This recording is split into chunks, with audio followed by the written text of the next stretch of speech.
लंगड़ी सास की कांवड़ यात्रा। विनोद एक मजदूर था। दिन भर मजदूरी करके ही अपने घर को चलाया करता था। ऐसे ही एक शाम विनोद काम पर से घर आते वक्त अपनी माँ कौशल्या और पत्नी सविता के लिए साड़ी खरीद के लाता है और उनको साड़ी देते हुए बोलता है, अरे माँ, सुनो सविता, ये देखो, मैं तुम दोनों के लिए साड़ी लेकर आया हूँ। वो क्या है ना कि सावन शुरू हो चुके हैं और तुम दोनों हर सावन भगवान शिव जी का व्रत करती हो और मैं चाहता हूं कि इस बार सावन के पहले व्रत पर तुम दोनों ये साड़ी पहनो। वो क्या है ना कि इस बार थोड़ी अच्छी कमाई हुई है मेरी, बस इसीलिए अपनी कमाई से तुम दोनों को सावन के लिए साड़ी देना चाहता था और देखो, भगवान जी ने मेरी ख्वाहिश पूरी कर दी, इसीलिए ये साड़ी मैं तुम दोनों के लिए लेकर आया हूं। देखो देखो। अरे वाह बेटा, साड़ी तो बहुत सुंदर है हम दोनों के लिए। तू कुछ ना कुछ ले आया, लेकिन खुद के लिए क्या लेकर आया? अरे माँ, कैसी बातें करती हो? अब मैं तुम दोनों के लिए ही तो कमाता हूँ। तुम दोनों की ख्वाहिश को पूरा करके मुझे जो सुकून मिलता है ना, आए हाय हाय, उससे अच्छा कुछ हो ही नहीं सकता माँ। इसीलिए भगवान से मेरी यही प्रार्थना है कि जीवन भर मैं तुम दोनों को वो सारी खुशियां दूं जिसकी तुम दोनों असली हकदार हो। और हाँ, किसी बात की कोई चिंता करने की जरूरत नहीं है जब तक मैं जिंदा हूँ। वह सब तो ठीक है, लेकिन आप अगर अपने लिए भी कुछ ले लेते तो शायद हम दोनों को भी बहुत अच्छा लगता। लेकिन आप है कि बस हमेशा माँ जी और मेरे बारे में ही सोचते रहते हैं। आपने अपने बारे में कभी नहीं सोचा। हाँ बेटा, बहू बिल्कुल सही कह रही है। अरे माँ, अब तुझे तो पता ही है ना कि हमारा हर साल का सावन कैसे जाता है। लेकिन क्या है कि इस बार मेरी कमाई अच्छी हुई है, तो बस इसीलिए सोचा कि इस साल का सावन तो बहुत अच्छा जाए, और जा रहा है। देखो, कमाई भी अच्छी हो गई, साड़ी भी आ गई और आगे भी अच्छा जाएगा सावन। कौशल्या को हर साल सावन के अवसर पर कांवड़ यात्रा करनी थी अपने परिवार के साथ, लेकिन हर साल कोई न कोई रुकावट आ ही जाती थी, जिस कारण उसके अरमान उसके मन में ही रह जाते थे। लेकिन इस बार वो अपने बेटे विनोद को बोलती है, वैसे बेटा, इस बार सावन 2 महीने का है। मेरी इच्छा है कि मैं इस बार कांवड़ यात्रा पर जाऊं। 19 साल बाद 2 महीनों का सावन आया है और इस सावन में शिव जी की भक्ति में लीन होना चाहती हूँ। हरिद्वार जाना चाहती हूँ। क्या ये इच्छा मेरी पूरी होगी? हाँ हाँ, क्यों नहीं। अरे, हम सब लोग कांवड़ यात्रा पर जाएंगे माँ, और आपको इसकी चिंता करने की कोई जरूरत ही नहीं है। अरे, सब ठीक होगा, भगवान भोलेनाथ की कृपा है माँ। ऐसे ही अगले दिन विनोद काम पर से घर वापस आ रहा था।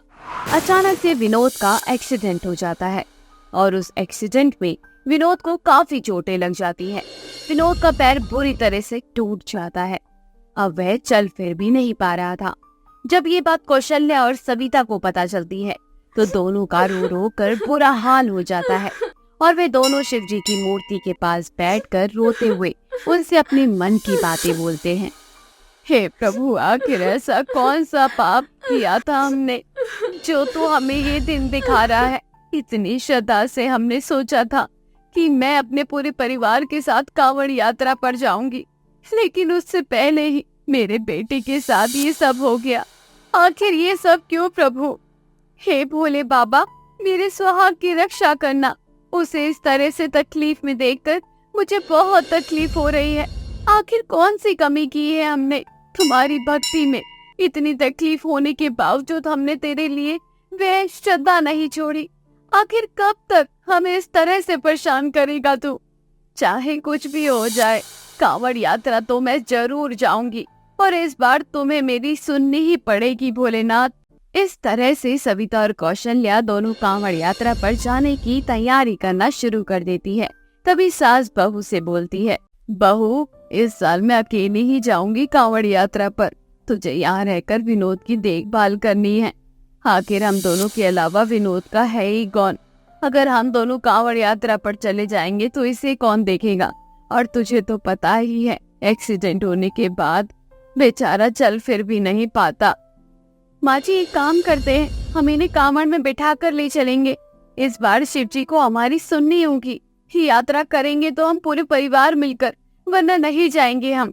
इस तरह से सविता अपनी सास के साथ मिलकर एक कांवड़ तैयार करती है, जिसमें एक टोकरी में विनोद बैठ जाता है और दूसरी टोकरी में खूब सारा पूजा का सामान और कुछ फल फ्रूट रखे हुए थे।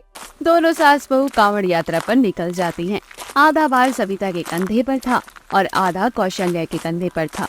दोनों इस तरह से भोले बाबा की जय जयकार करते हुए यात्रा की ओर निकल जाती हैं, जहां उन्हें बहुत सारे श्रद्धालु मिलते हैं जो कि अपनी अपनी मनोकामनाएं लेकर कांवड़ यात्रा के लिए जा रहे थे। ऐसे ही चलते चलते कौशल्या का पैर बहुत बुरी तरह मुड़ जाता है। बेचारी अब चल फिर भी नहीं पा रही थी। उसे बहुत दर्द हो रहा था। उसके दर्द की करहाने की आवाज सुनकर आसपास के कुछ श्रद्धालु उसके पास आते हैं और उसके पैर को हाथ लगाकर देखकर बोलते हैं, अरे माता जी की तो पैर की हड्डी खिसक गई है। अब बुढ़ापे में कांवड़ यात्रा करना आसान नहीं होता है। अब माता जी भला कैसे जाएंगी कांवड़ यात्रा पर? कांवड़ यात्रा में तो हम जाएंगे ही, चाहे उसके लिए मुझे कुछ भी करना पड़े। माँ जी एक काम करो, आप दूसरी टोकरी में बैठ जाओ। अरे नहीं बहन, देखो मेरी बात मानो, यहाँ से घर लौट जाओ। आगे सफर बहुत लंबा है। कैसे जाओगी अपने पति और सास को लेकर इतना दूर? नहीं नहीं, जब इतना आगे आ ही गई हूँ और आगे जाऊंगी, पीछे नहीं जाऊंगी। लेकिन चाहे कुछ भी हो जाए, शिव जी को इस बार हमारी पुकार सुननी होगी। अरे इस लंगड़ी सास को लेकर कहाँ तक जाओगी? मेरी बात मानो, घर चली जाओ। भाई साहब, आपको जो कहना है कह लो, लेकिन मैं अपनी माँ और अपने पति दोनों को कांवड़ यात्रा पर जरूर ले जाऊंगी। हर साल से हम यही सोचते आ रहे हैं कि हम कांवड़ यात्रा पर जाएंगे, लेकिन जा नहीं पा रहे थे। इस बार तो हम जाकर ही रहेंगे। अच्छा चलो ठीक है, ये लो फूल, और ये हरिद्वार में पहुंचने के बाद इस फूल को अपने पति के पूरे शरीर से लगाकर, अपनी सास के पूरे शरीर से लगाकर नदी में बहा देना, ठीक है? उसके बाद देखना ये दोनों बिल्कुल स्वस्थ हो जाएंगे। ये शिव जी का चमत्कारी फूल है। बोलो हर हर महादेव। ये लो। इस तरह से सविता उस फूल को लेने के बाद एक टोकरी में अपनी सास को बिठा लेती है और एक टोकरी में उसका पति, और इस तरह से सविता अपने पूरे परिवार को लेकर कांवड़ यात्रा पर निकल जाती है और आखिरकार सविता अपनी मंजिल तक पहुंच जाती है। हरिद्वार में पहुंचकर वह पूरे फूल को अपने पति और सास के शरीर में लगाकर नदी में बहा देती है। थोड़ी ही देर बाद वह दोनों बिल्कुल स्वस्थ हो जाते हैं, जिसके बाद सविता को यात्रा के दौरान फूल देने वाला आदमी याद आता है और कहीं न कहीं उसे अभाव होता है कि वह व्यक्ति शिव जी का ही रूप था। माँ जी, ये तो चमत्कार हो गया। आप और विनोद जी बिल्कुल ठीक हो गए। सच में भोले बाबा बहुत दयालु है। वे अपने भक्तों पर कृपा जरूर बरसाते हैं, लेकिन उसके लिए उन पर भरोसा रखना होता है। आपका बहुत बहुत शुक्रिया भोले बाबा, आपने मेरे परिवार को बिल्कुल अच्छा कर दिया। मैं आपका एहसान जिंदगी भर नहीं भूल पाऊंगी। इस तरह से सविता अपने परिवार के साथ घर वापस आ जाती है, जहां वे सभी मिलकर एक साथ शिव जी की पूजा करते हैं। अगर आपको ये कहानी अच्छी लगी तो कमेंट सेक्शन में हर हर महादेव लिखना ना भूले। गर्मियों की छुट्टियां पड़ चुकी थी। 1 साल से ऊपर हो चुका था, पर अब तक सविता अपने मायके नहीं गई थी। ऐसे ही एक दिन सविता अपनी सास से कहती है, माँ जी, बच्चों की छुट्टियाँ पड़ गई है और मुझे 1 साल से ऊपर हो चुका है। मैं पिछली बार भी गर्मियों की छुट्टियों में अपनी माँ से मिलने नहीं जा पाई। क्या मैं इस बार बच्चों को लेकर कुछ दिनों के लिए अपनी माँ के पास चली जाऊँ? वैसे भी गर्मी बहुत ज्यादा है। हाँ हाँ, गर्मी सिर्फ तेरे लिए ही तो पड़ती है। तेरी माँ तो जैसे कश्मीर में रहती है, बर्फ की वादियों में। क्यों, सही कहा ना मैंने? कोई जरूरत नहीं है कहीं जाने की, चुपचाप से यही रहना। अभी कुछ दिन पहले ही मेरी बेटी अर्चना का फोन आया था। वे कल आ रही है अपने बच्चों के साथ छुट्टियां बिताने के लिए। 1-2 महीने की बात है, बाद में चले जाना। इतनी भयंकर गर्मी पड़ रही थी, इसलिए सुमित्रा अपनी बेटी को अपने पास बुला लेती है। क्योंकि अर्चना के ससुराल में एसी नहीं था, तो वहीं दूसरी ओर अपनी बहू को अपनी माँ के घर जाने से मना कर देती है। जबकि सविता की माँ उत्तराखंड में रहती थी, वो दिल्ली जितनी गर्मी नहीं थी। बस यही वजह थी कि सविता अपने बच्चों के साथ छुट्टियां बिताने के लिए अपने मायके जाना चाहती थी। पर सुमित्रा तो अपनी बहू और बेटी में इतना फर्क करती थी कि अपनी बेटी को बुला लेती है और बहू को जाने से मना कर देती है। कुछ दिनों बाद अर्चना अपने बच्चों को लेकर घर आती है।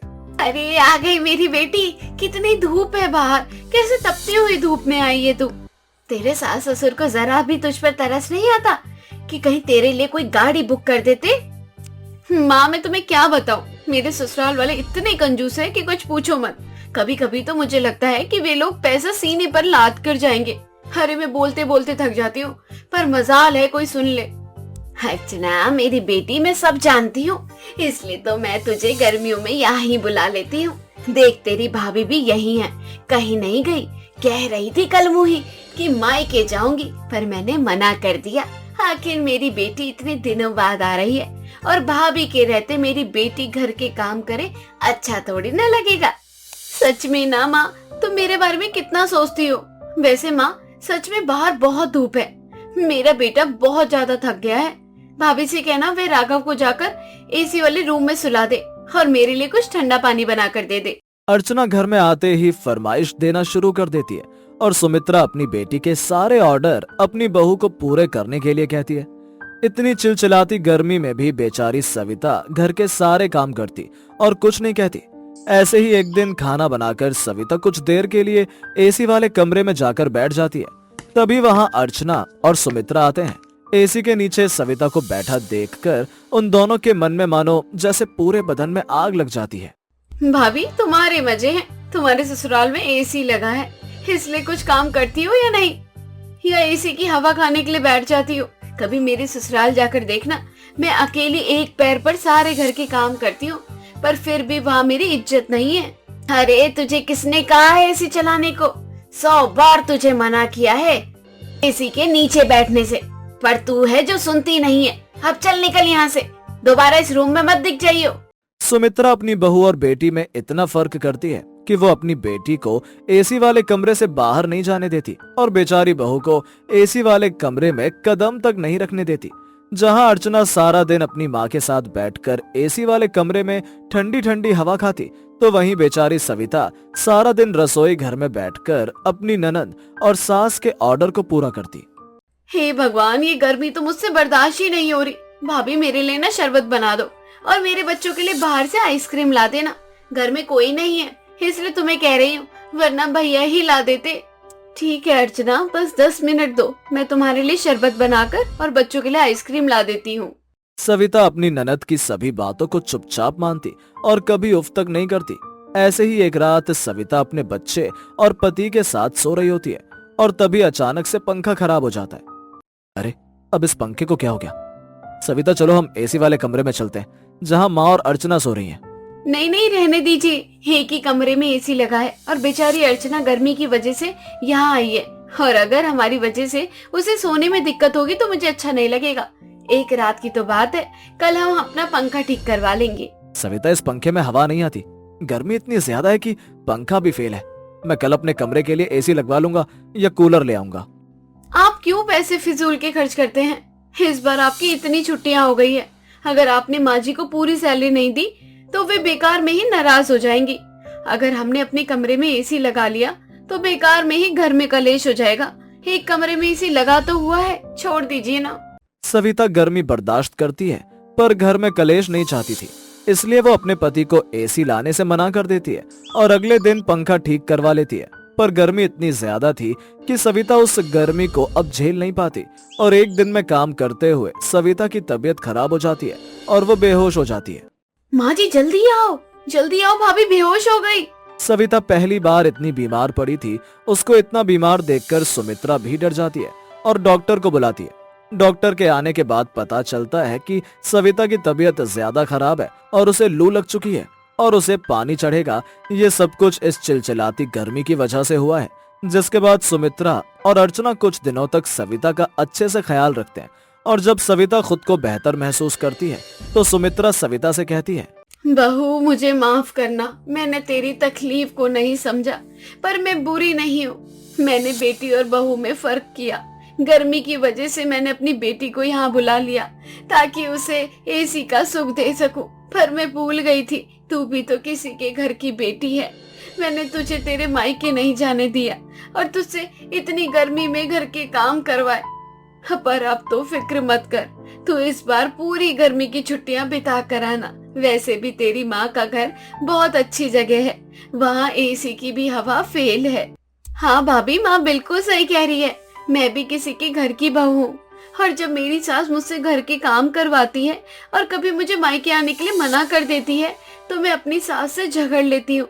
पर आप कभी ऊंची आवाज में बात नहीं करती, इसलिए हमारा फर्ज बनता है कि आप बिना कहे आपकी बातें समझे। इसलिए आप फिक्र मत करो और यहाँ से जाओ, घर को हम संभाल लेंगे। अपनी सास और ननद का बदला हुआ रूप देखकर सविता को बहुत अच्छा लगता है और वो अपने बच्चे के साथ कुछ दिनों के लिए अपने मायके उत्तराखंड चली जाती है। तो वहीं दूसरी ओर अर्चना और सुमित्रा को भी समझ आ जाता है कि बेटी चाहे अपनी हो या पराई, कभी भी इंसान की बेटी और बहू के बीच भेदभाव नहीं करना चाहिए।